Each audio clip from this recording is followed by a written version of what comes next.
queridos alunos, tudo bem? Mais uma vez é um prazer enorme estar aqui junto com vocês para discutir esse tema fantástico, o fantástico mundo da história de Goiás.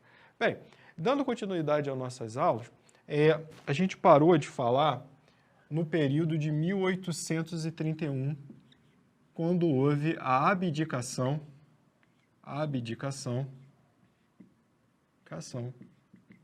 do garanhão Dom Pedro I. Acho que eu já devo ter mencionado aqui para vocês que Dom Pedro I, ele foi um dos maiores garanhões da história da humanidade. Na verdade, ele teve mais de 130 filhos, né? E a última mulher que ele engravidou foi uma freira em Portugal, né? No momento que ele voltou para combater as tropas do seu irmão Miguel, Dom Miguel, e acabou ganhando em favor de sua filha Maria da Glória. Então, assim, Dom Pedro I ele tem várias histórias, era conhecido como o Demonão, etc. E tal. Ele era um cara que só foi superado provavelmente por Gengis Khan, que deixou 3% da população da Ásia com seu gene. E eu estou falando sério, mais de 30 milhões de pessoas na Ásia carregam o gene de Gengis Khan, tamanha quantidade de estupros que o exército mongol perpetrou ao longo de todo o período de Gengis Khan. Mas, voltando a falar aqui da história de Goiás, eu parei em 1831, com a abdicação do garanhão Dom Pedro I, que vai gerar um movimento nacionalista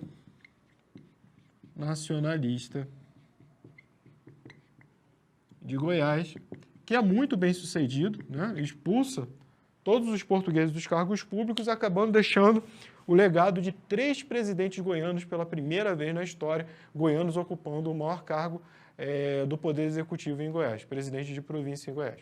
Bem, a abdicação de Dom Pedro I deixará como legado para o Brasil o terrível período da chamada regência. E esse período, que durará de 1831 a 1840, ele buscará descentralizar as decisões políticas no Brasil. Ao contrário do período de Dom Pedro, que concentrava todas as decisões mais importantes no Rio de Janeiro, esse período, ele baseado numa lógica muito liberal, ele buscará descentralizar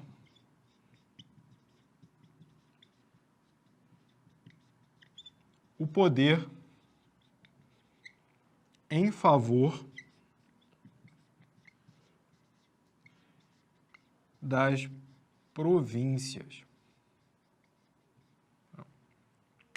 E aí, essa descentralização do poder em favor das províncias, ela beneficiará o quê? As elites locais em detrimento de uma elite centralizada, como era a elite da corte no Rio de Janeiro. E uma das primeiras medidas que eles vão tomar é tirar poder do exército, que defendia a centralização. Então, o exército brasileiro ele vai perder poder nesse momento. O exército perde poder. E de que forma eles tiram o poder do exército? Eles aprovam, em 1834, o chamado Ato Adicional. E o que foi o ato adicional? O ato adicional, ele é um embrião do coronelismo no Brasil. Ele é um embrião do coronelismo do Brasil, porque é nesse período que é criada a chamada Guarda Nacional. O ato adicional, ele cria a chamada Guarda Nacional, que visava o quê? Substituir o exército na função da defesa da soberania nacional. Mas de que forma isso reforça o coronelismo no Brasil? De que forma, na verdade, isso faz nascer o chamado coronelismo no Brasil? Ao criar a Guarda Nacional, eles tiveram que dar poderes a alguém para comandar essas tropas da Guarda Nacional, que na verdade não eram tropas permanentes, como a do Exército. Na verdade, a Guarda Nacional ela era convocada em momentos de emergência. E era convocada por quem? Pelos chamados coronéis. E quem eram os chamados coronéis? Eram geralmente fazendeiros ou grandes latifundiários que detinham o poder em suas regiões. Então, por exemplo, aqui em Goiás, você tem as famílias Fleury, Bulhões, Caiados, né? Silva Jardim, todos eles tinham no coronelismo o embrião de seu poder, né? Então, no caso, o coronelismo, ele nasce desse período, tá? Coronelismo. Por que coronéis? Quem comandava eram os coronéis. Na verdade, esses coronéis, depois do fim da monarquia, com a proclamação da República, eles vão usar, porque a Guarda Nacional ela vai só será extinta em 1922, eles vão usar todo o seu poder, o quê? Para agariar votos locais através da violência, através do apadrinhamento, através de tudo que é prática ilegal, porque na Primeira República o voto era aberto, para manter a manutenção do seu poder, né? E tudo girava em torno do coronel na esfera política local. E aí esse embrião está aqui, em 1834, durante o período da regência, quando nascem os coronéis, né? Que geralmente eram fazendeiros,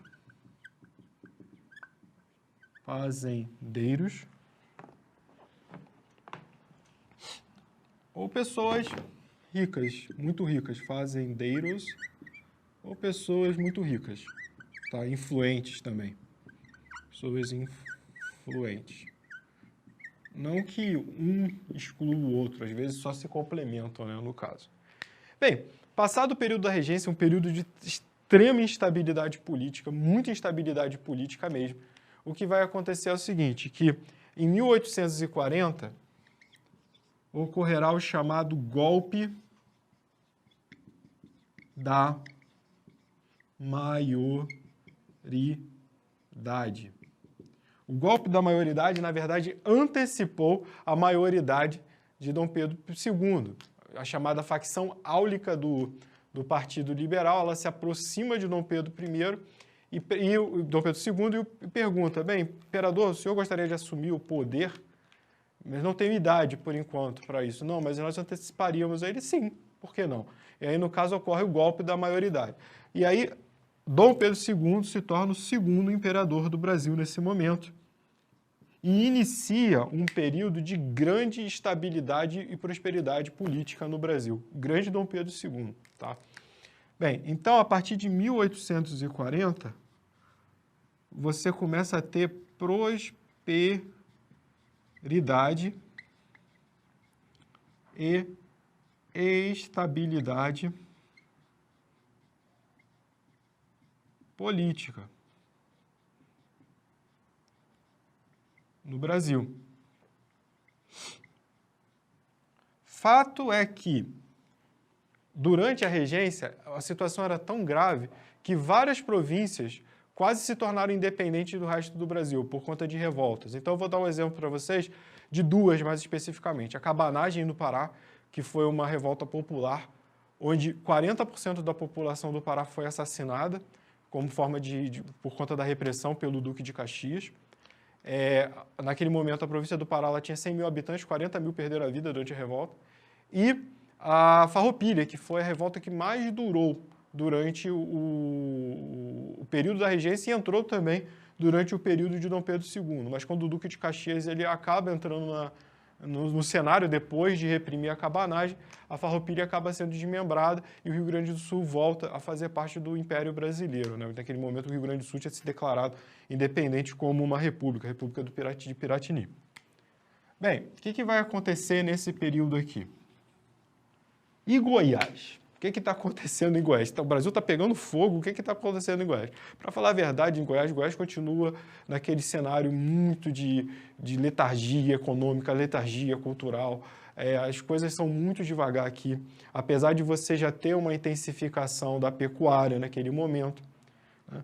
E aí, em 1850, a pecuária ela se estabelece definitivamente como a principal atividade econômica de Goiás. principal atividade econômica de Goiás. E aí, no caso, quem é a principal mão de obra utilizada na pecuária? Tá? A principal mão de obra utilizada na pecuária não é a mão de obra escrava, é a mão de obra indígena. É a mão de obra mestiça.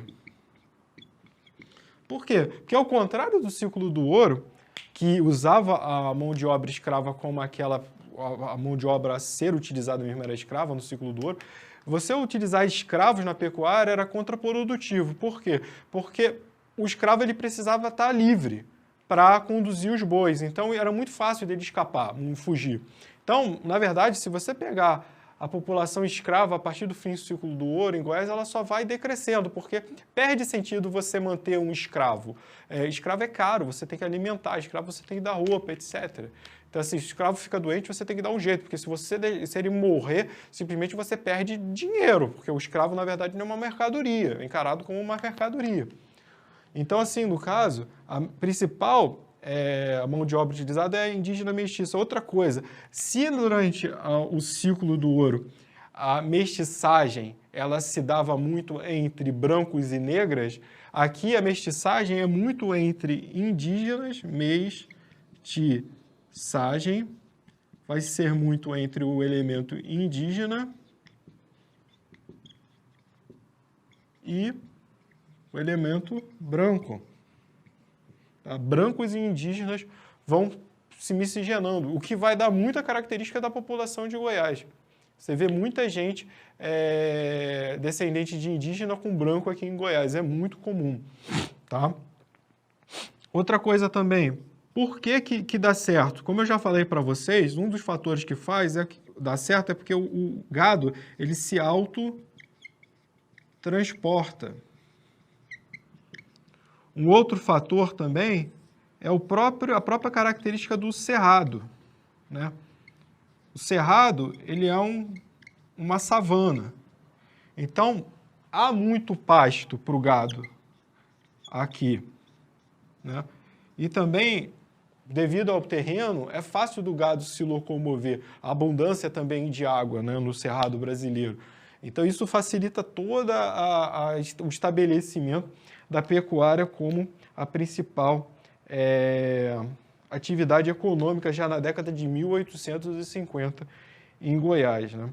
E se a gente parar para pensar, por que a agricultura comercial ela não pegava em Goiás? Porque simplesmente você não tinha mercado consumidor. E outra coisa, o solo do cerrado, ele não tinha sido feita a correção do excesso de acidez. Isso só vai acontecer na década de 1970, com o Prodecé. Então, a agricultura comercial, o que existia era a agricultura de subsistência. Agora, você não conseguia produzir em larga escala no cerrado. Isso era terrível, né? Então, só vou colocar aqui para reforçar, porque a agricultura comercial não pega. E aí, não pega por quê? Porque o solo do cerrado é pobre. Porque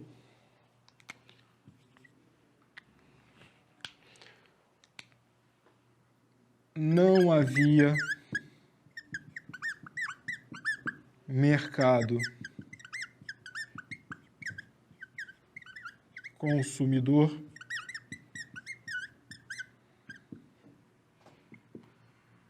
não havia nem meio de transporte apropriado para transportar os bens. Porque, como eu estou falando, o gado ele ia se transportando pelas trilhas, pela mata. Agora, o produto agrícola ele perdia, né? Então, assim, falta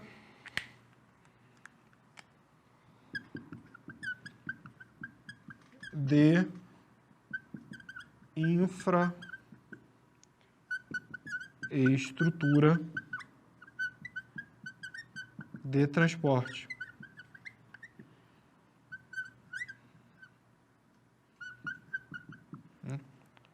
Então, Pode ser que a gente encontre outros fatores, aí também vai muito do bom senso de vocês. Isso daí, outro fato, sem sombra de dúvida, falta de mão de obra, né? Porque o que acontece? Desde a época do fim do ciclo do ouro, você tem uma ruralização da sociedade goiana, que até então era urbana. Então, essa ruralização vai fazer com que o goiano ele não se importe em ficar produzindo nada para ficar vendendo. Na verdade, o goiano ele vive aquela vida tranquila, no meio do mato, com pouca roupa, como era relatado pelo Saint-Hilaire, né, no caso. Então, aqui você tem o que? Falta de mão de obra. Essa questão cultural do goiano com trabalho vai durar desde o fim do ciclo do ouro até a década de 1970, quando o goiano ele é obrigado a ser expulso do campo por conta da soja e ele vai para as cidades. E aí, definitivamente, o goiano ele começa a trabalhar e contribuir mais decisivamente para o desenvolvimento do Estado. Porque só para vocês terem ideia, o goiano ele não participa da construção da BR-153, ele não participa da construção de Brasília, ele não participa da construção de Goiânia, não participa da construção de Brasília. O goiano ele só vai se movimentar mesmo. Quem vai fazer isso é muito trabalho, é o nordestino, que vem para Goiás para trabalhar. Então, o goiano só vai se movimentar mesmo a partir da década de 1970, tá? Mas isso aí tem a ver o quê? Com a questão cultural do fim do ciclo do ouro. Tá? Não é porque o goiano é um vagabundo, não sei o que, é por conta de uma questão cultural. Ele não via a necessidade daquela... E outra coisa, muito do comportamento do goiano nessa época, ele vai incorporando o elemento indígena. Então, assim, o goiano ele não está preocupado em entrar numa lógica capitalista. Essa é a grande verdade, né? A não ser o quê? Os proprietários de terra que vão começar a ganhar dinheiro a partir de 1827 com a exportação de gado e vão enriquecer a partir de 1850 muito com essa intensificação, junto com os tropeiros de Minas Gerais que faziam justamente o intermédio, para comprar o gado aqui e levar para São Paulo e para o Rio para vender. Tá? Bem, avançando na história, a história ela nunca para. Quando a gente pega então a década de 1860, você vê que a principal atividade econômica de Goiás é o quê? É o gado. Mas aí em 1865, 1864, para ser mais exato, ocorre um fato que vai modificar a história do Império, que é o início da Guerra do Paraguai, que durará até 1870. O que Goiás tem a ver com a Guerra do Paraguai? Bem, Goiás tem tudo a ver com a Guerra do Paraguai no sentido da posição geográfica de Goiás. Tá? Então, 1870, o que vai acontecer aqui vai ser a Guerra do Paraguai, que também é conhecida na historiografia, poderia vir numa prova escrito assim sem problema nenhum, como também a chamada Guerra da Tríplice Aliança. Tríplice Aliança por quê? Porque era Brasil, de um lado, com a Argentina e Uruguai contra o Paraguai. O Uruguai contra quem? Contra o Paraguai. Ah, que covardia. Não é bem assim. Na verdade, o Paraguai ele invadiu o Brasil, ele invadiu a Argentina e acabou trazendo a reboco o Uruguai para a guerra também, tá? Então, o que vai acontecer? Por que Goiás é importante? Porque Goiás vai ter uma participação ativa no fornecimento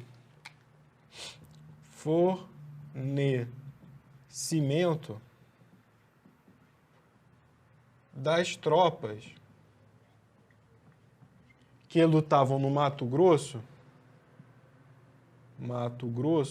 contra as tropas paraguaias, com víveres, com alimentos, víveres, remédios, tá? Então, Goiás vai ter uma participação importante. Além disso, Goiás fornecerá também pessoas, soldados para lutarem na Guerra do Paraguai, quando esses soldados se juntarão no chamado batalhão. Na verdade, esses soldados eles se juntarão ao chamado batalhão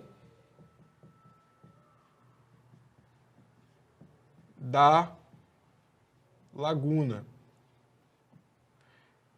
E aí a tropa daqui eram os voluntários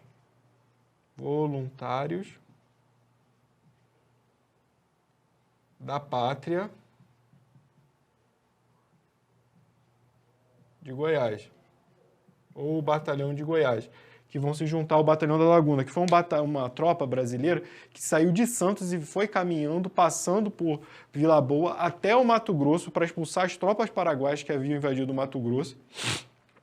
E eles, contrariando as ordens do imperador, eles vão invadir a pé o Paraguai e eles vão perseguir as tropas paraguaias. Só que eles vão ser devastados. Já do caminho para cá, eles já estavam sendo devastados, né? Perderam vários da tropa, morreram por conta de doenças, fome, etc. Mas principalmente doenças. E eles vão, ao invadir o território paraguaio, serem devastados pela cólera. Eles conseguem voltar ao território brasileiro, e aí sobram poucos, mas é uma das maiores epopeias do exército brasileiro, tá? E aí, quando eles estão em Vila Boa, tem até um monumento em homenagem a eles, os voluntários daqui se juntam a eles e vão lutar contra as tropas paraguaias do Mato Grosso, tá? Então, isso é a participação de Goiás na Guerra do Paraguai. Uma participação importante no fornecimento de mantimentos para as tropas que lutam no Mato Grosso e também com voluntários para o Batalhão da Laguna. Só que a Guerra do Paraguai deixa um legado para o Brasil terrível, para o Império terrível, que na verdade a Guerra do Paraguai ela marca tanto o auge do Império quanto o germe da sua destruição. E eu vou explicar por quê. Vem cá comigo. Por que a Guerra do Paraguai ela marca o auge da derrocada do Império? Bem, durante a Guerra do Paraguai, o exército brasileiro que tinha sido desmobilizado pelo ato adicional de 1834, ele vai ter que ser refeito, vai ter que ser reconstruído para lutar no Paraguai. E aí o exército brasileiro, que até então era ínfimo, e um dos motivos do Paraguai ter invadido o Brasil tanto no Mato Grosso como no Rio Grande do Sul era porque o nosso exército era ínfimo, fez com que o exército se transformasse numa força política muito grande. Além disso, negros libertos ou escravos em troca de liberdade foram cedidos ao exército brasileiro e brancos e negros lutaram lado a lado. Então não fazia mais sentido o exército brasileiro depois, nas décadas seguintes, ficar perseguindo o negro como capitão do mato, escravo fugitivo. O exército começa a se negar e o exército começa a querer ter voz política. Tá? Isso é o que vai acontecer. Além disso, outros problemas ocorreram em relação ao Império por conta mesmo da Guerra do Paraguai. E eu vou especificar eles agora aqui com vocês, tá? Bem, as chamadas questões. Lembrando que, volta aqui comigo, vem aqui, ó. Olha só para mim aqui. Eu vou botar uma observação aqui, tá? A Guerra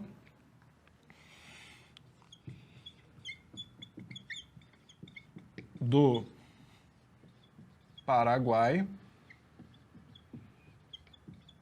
marca tanto o auge como o início do declínio do Império. Beleza? Então tá, dita essa informação, vamos voltar lá para o outro lado. E aí, como a gente explica o declínio do Império? Primeira coisa, quando o Brasil, mesmo ele vencendo a Guerra do Paraguai, se transformando numa grande potência, naquele momento a Marinha Brasileira sai como a terceira marinha mais poderosa do mundo, só para vocês terem ideia. O Exército Brasileiro também muito poderoso. O que vai acontecer é o seguinte, o Brasil ele se endividou muito para bancar a Guerra do Paraguai. Porque a Guerra do Paraguai não foi só expulsar as tropas paraguaias do território brasileiro. O imperador, se sentindo ofendido pelos paraguaios terem invadido o Brasil, ele resolveu dar uma lição no ditador paraguaio, Solano Lopes. Então ele ordena que o exército brasileiro casse até a morte Solano Lopes. E aí o exército brasileiro ele vai invadir o Paraguai e ele vai caçar Solano Lopes, que vai resistir bravamente e tal, até a sua morte, quando ele será assassinado por um soldado chamado Chico Diabo, com uma lançada. Tá? Isso é o que vai acontecer, um golpe de lança. E isso endividou o Brasil muito. Então, a monarquia, naquele momento que estava no auge, o Brasil agora vai ter que começar a pagar suas dívidas. Então, a economia brasileira começa a entrar em declínio. Não só isso, a década de 1870 também marca o quê? A emergência do movimento republicano no Brasil. E, além disso, o Império, que tinha como uma de suas bases a Igreja Católica começa a ter problemas com o Império. E eu vou explicar isso nas chamadas questões. Então, vou começar explicando pela chamada questão religiosa. Questão religiosa. O que foi a questão religiosa? A questão religiosa foi a seguinte: em 1864, o Papa lança uma bula papal, que obrigava que os bispos excomungassem os padres maçons e proibissem a entrada de maçons em igrejas católicas, em missas, para frequentassem as missas. Isso daí vai gerar um sério problema. Por quê? Porque o Império ele tinha como uma de suas bases o chamado padroado. E o que era o padroado? Vou perguntar para o Danilo. Danilo, o que era o padroado? Hoje não é o Chuchu que está aqui comigo, também não é o Igor. Quem está comigo aqui é o Danilo. Danilo, o que é o chamado padroado? O Danilo ele olha para mim e eu noto que ele gosta de história, mas ele não está lembrando da aula de história dele lá no 2º grau. Bem, pessoal, eu vou explicar para vocês para o Danilo o que é o padroado. O padroado é o seguinte: pela Constituição de 1824, quem era o líder supremo da Igreja Católica no Brasil não era o Papa, era o imperador. Então, no caso, quem manda na Igreja Católica no Brasil, por uma decisão do Papa passar a valer no Brasil, ela tem que passar pelo imperador com relação à Igreja Católica. O imperador tem que dizer, tá bom, tá ok, isso aí tá ok. Então, essa bula que proibia que maçons frequentassem as missas e que os padres maçons fossem excomungados da missa, por conta da ideia de infalibilidade do Papa, né? O Papa ele seria infalível, o que vai acontecer? Ela não vai ser aceita pelo imperador. E aí 2 bispos vão desrespeitar. O imperador fala, isso aqui não está valendo para cá não. Mas 2 bispos vão desrespeitar a ordem do imperador. E aí o que eles vão falar? Quem são esses bispos? São o bispo de Olinda e o bispo de Belém, ou o bispo do Pará. E aí eles vão proibir que maçons entrem na sua missa e vão excomungar os padres maçons de suas paróquias. E aí o que vai acontecer? O imperador ele vai ficar extremamente irritado e vai mandar prender e fazer os bispos trabalharem, pagarem a pena com trabalho forçado. Isso daí vai gerar um problemaço, porque as igrejas vão começar a ter burburinho fomentado pelos padres contra o império e contra o imperador, com coisas do tipo, será que realmente Dom Pedro II é tão católico como ele diz? Ele está protegendo os maçons, que na verdade a gente não sabe exatamente o que eles fazem, eles devem venerar o diabo, coisas do tipo. E aí, no caso, o que vai acontecer? Dom Pedro II, vendo a reação negativa, ele imediatamente revoga a prisão desses bispos, né? E no caso, o trabalho forçado. Só que aí já é tarde demais, então você já tem um desgaste entre a empresa, entre a igreja e o império, tá? Nesse momento. Mas essa questão acaba sendo muito supervalorizada, porque se você parar para pensar, a Igreja Católica era a religião oficial do império, então assim, não fazia sentido a igreja ficar eternamente brigando com o império, até porque a república, ela adota o sistema laico, então assim, não tem mais a mistura de igreja com política, no caso, tá? Bem, qual é a outra questão que passa a pesar muito? A outra questão é a questão chamada republicana. Porque até então, o movimento republicano ele não tinha grande relevância, só que ele começa a ganhar relevância a partir da década de 1870, com o fim da Guerra do Paraguai. Então, em 1870, há o lançamento do chamado Manifesto Republicano. E em 1873, a criação do primeiro partido republicano da história do Brasil. Aí, talvez algum de vocês esteja se contestando, bem, mas a monarquia, por que o imperador não mandou fechar o Partido Republicano? Por que o imperador permitiu que fosse lançado um manifesto republicano? E aí eu digo para vocês, durante o Segundo Reinado, não havia censura. O imperador era extremamente democrático. Eu costumava perguntar a ele, imperador, se o senhor pudesse ser outra coisa que não imperador, ele falava o seguinte, olha, no dia que não me quiserem mais com o imperador, a única coisa que eu peço é que deixem eu continuar dando as minhas aulas no colégio Pedro II, que foi dado a ele como presente de aniversário do colégio, e era a grande paixão dele. Inclusive, só por curiosidade, muitos de vocês vão fazer prova para professor, né, em outros concursos. O que acontece? Era muito comum você estar lá no colégio, né, como aluno estudando, ou então nós, professores, dando aula, de repente abrir a porta, sem qualquer explicação, o imperador. O imperador pedia licença ao professor, pegava o giz e começava a dar aula. Perguntava qual o tema que o senhor está explicando. Estou explicando história de Goiás. Ok, como ele era um homem muito culto, ele pegava o giz e começava a explicar a história de Goiás para os alunos e fazer a arguição para os alunos, saber se eles realmente estavam aprendendo. E aí, se eles não tivessem, o professor geralmente tinha problemas. Eu posso dizer isso porque eu já li os diários de Dom Pedro II e suas viagens, e uma das maiores críticas que ele faz sempre é a qualidade dos professores em termos de domínio de conteúdo naquele momento, que era bem ruim mesmo, sabe, em determinadas províncias. Mas era melhor ter um professor que dominasse mal do que não ter. E acontecia muito também de ter falta de professores no Brasil naquele momento, tá? Então você tem a questão republicana, então você já começa a ter um movimento de contestação da monarquia, um sistematizado de contestação da monarquia. A terceira questão que aparece é a chamada questão militar, que tem a ver exatamente com a emergência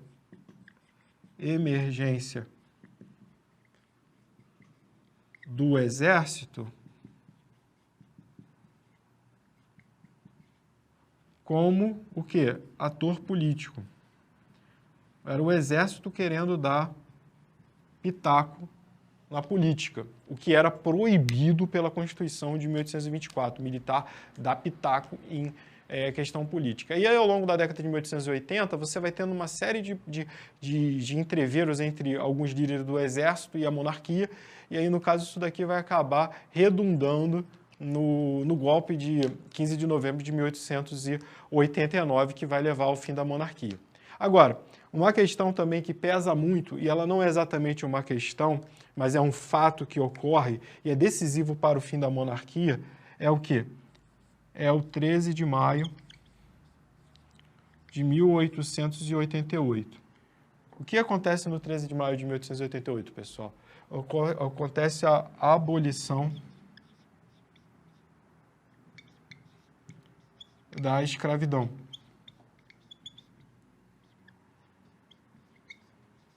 Com a assinatura da chamada Lei Áurea. Lei Áurea. Pela princesa Isabel.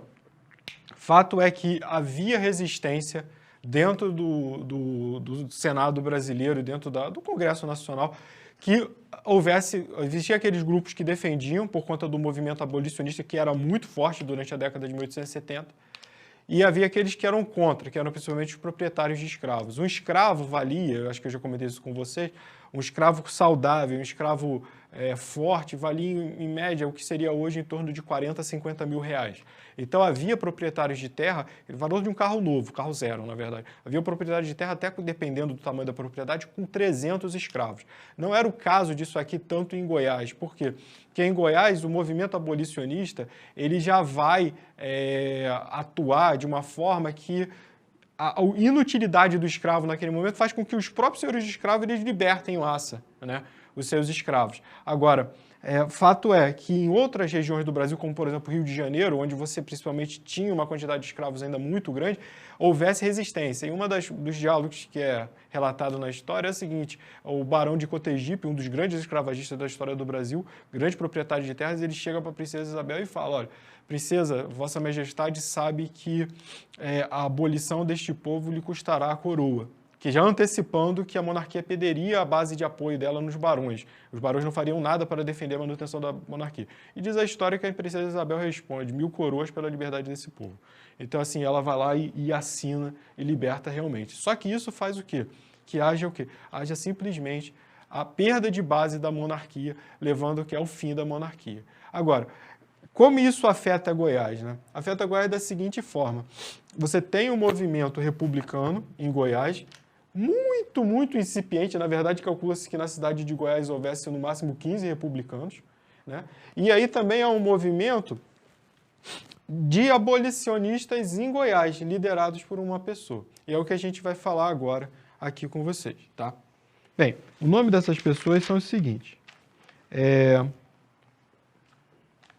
Antônio Pérez de Bulhão Jardim. Antônio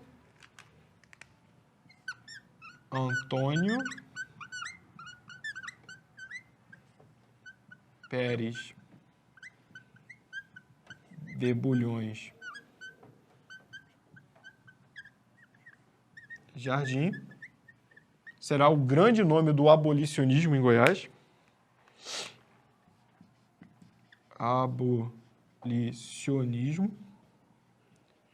Ele será responsável pela fundação de vários jornais abolicionistas que vão ser bem ativos. Ele vai criar um centro de libertador chamado Centro Libertador de Goiás, com o objetivo de extinguir a escravidão em Goiás. Tá? O Centro Libertador em Goiás ele é criado por Antônio Pérez Jardim em 1885. Centro Libertador de Goiás. E assim que ele é criado, já mais de 150 escravos são libertos pelos senhores de escravo na cidade de Goiás. Por que isso?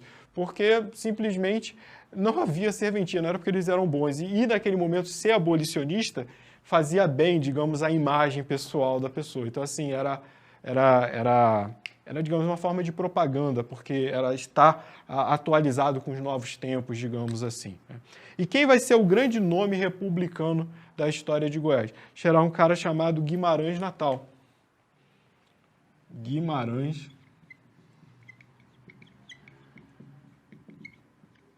Natal, líder do movimento republicano em Goiás. Ok, pessoal? Então, a gente continua na próxima aula discutindo esse tema e avançando na fantástica história de Goiás. Até já, aqui é Diferencial.